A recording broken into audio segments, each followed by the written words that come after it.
I was jealous of Grant Hill. He came from a great black family. Congratulations. Your mom went to college and was roommates with Hillary Clinton. Your dad played in the NFL as a very well-spoken and successful man. I was upset and bitter that my mom had to bust her hump for 20 plus years. I was bitter that I had a professional athlete that was my father that I didn't know. Throughout the years, we've seen several second-generational players enter the league and follow in their father's footsteps by becoming great players. For example, we got the Rivers, the Hendersons, the Loves, the Bryants, the Thompsons, the Barrys, and of course the Currys, just to name a few. But wait, there is one father-son duo that nobody seems to talk about, or might not even know about, which is Jalen Rose and his dad Jimmy Walker. Back in college, Jimmy Walker was phenomenal. He was a two-time consensus first-team All-American and the 1967 NCAA Division I scoring leader during his time at Providence. He was such an amazing athlete that he was actually the final pick in the 1967 NFL draft and was drafted by the New Orleans Saints despite never even playing college football. And I know being only the last pick in the NFL draft is nothing to really brag about, but in the same year, Jimmy would go from being the last pick to the #1 pick in the 1967 NBA draft by the Pistons, as well as being drafted #1 overall in the ABA draft by the Indiana Pacers. Jimmy Walker played 9 seasons in the NBA for 3 different teams. Many would say he reminded them of Oscar Robertson. He averaged almost 17 points per game for his career and was named a 2-time All-Star.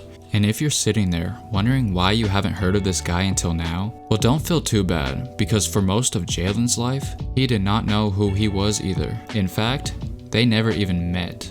Jalen Rose was born in the year of 1973 in Detroit, Michigan, and was the youngest of his siblings. But for Jeannie, who was Jalen's mother, had a very difficult time raising the family. At times, there was no electricity, no hot water, and no heat.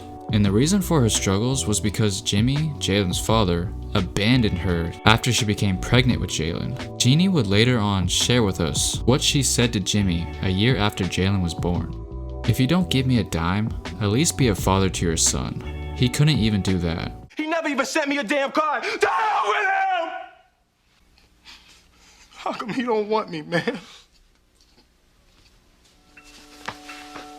So with Jimmy Walker nowhere in sight, Jalen and his mother were forced to move on and live a life without him. Growing up, every now and then, Jalen would hear about his father being a great basketball player, but never really knew just how good he was. Until one day, when Jalen was in the 6th grade, he was goofing off in class, causing a distraction around the other kids. So Sam Washington, who was the director of the school, took Jalen down to the basement office, turned on an old projector on the wall, and turned off the lights. And for the very first time, Jalen would see highlights of his father, Jimmy Walker. Jalen was mesmerized by what he was watching. And moments later, Sam Washington would whisper, "That's your father.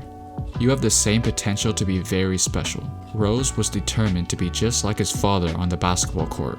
Soon after watching his father's highlights, Jalen tore open a pack of basketball cards. And what do you know, the very first card was his dad. Rose would carry that card everywhere he went.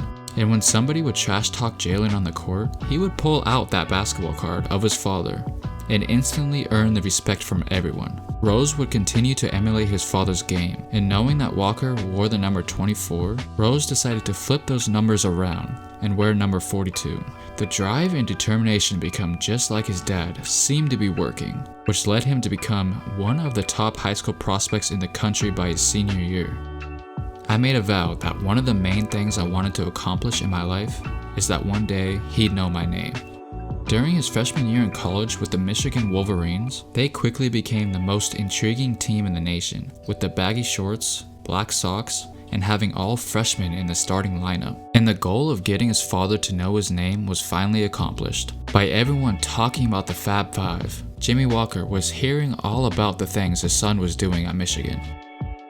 So let's fast forward to the 1992 NCAA tournament. Jalen was preparing for the first game of the tournament when something completely unexpected happened.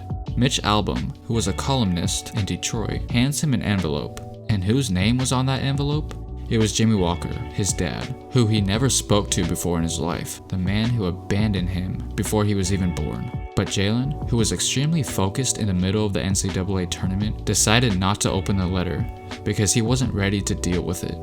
He said he planned on opening the letter the next day, but still wasn't ready, so days turned into months and months turned into years. With the letter still unopened, he was drafted by the Denver Nuggets 13th overall in the 1994 NBA draft. Another couple of years went by, still not even considering to open the letter. He was traded to the Indiana Pacers, but then in his second year with the Pacers, Indiana drafted Austin Crozier out of Providence, the same college Jalen's dad attended. And when Austin first met Jalen, he said, "You look just like your father. You should come visit Providence. Everything at the school is named after your father. I've got a couple of trophies with your father's name." But still, Jalen didn't really want anything to do with his father, so 2 more years would go by, and again, Austin Crozier would approach Jalen, but this time, hands him a piece of paper with Walker's phone number on it. And again, Rose did not reach out to his father. But finally, a year later, while on a road trip in Miami, Rose was on a bus ride to the team's hotel and reached into his bag and grabbed the letter. And after 8 long years, ripped it open and read it. The letter basically said that he was proud of the man that he's become. Rose then picked up the phone and after 27 years, finally exchanged words with his father. His father made it clear that he did not want any money from Jalen and just wanted to meet with him for the very first time. The two promised to meet face to face in the future, but for some reason never got around to it. But suddenly, Jalen was informed that his dad was suffering from complications related to lung cancer. So as soon as he heard the news that his father was sick, he scheduled to finally meet him in person, and for real this time. But unfortunately, Jalen didn't make it in time.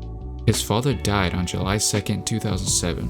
But one thing is for sure, he knew there was nothing going to stop him from attending his father's funeral. The funeral service ends.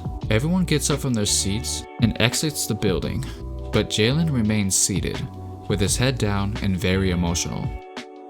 He was asked later on at a family gathering about his silent moment at the funeral. "I was hurt, saddened, and selfishly disappointed that we never got a chance to meet. And do you want to know something? We were supposed to meet this month."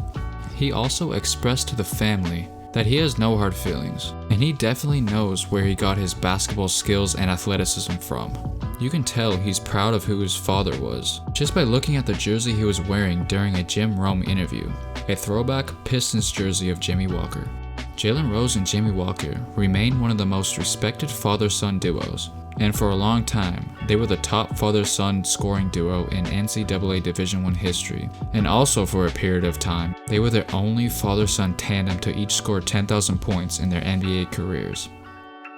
Alright guys, thanks for watching. Let me know if you've ever heard of Jimmy Walker before. Make sure to comment down below, and don't forget to like and subscribe.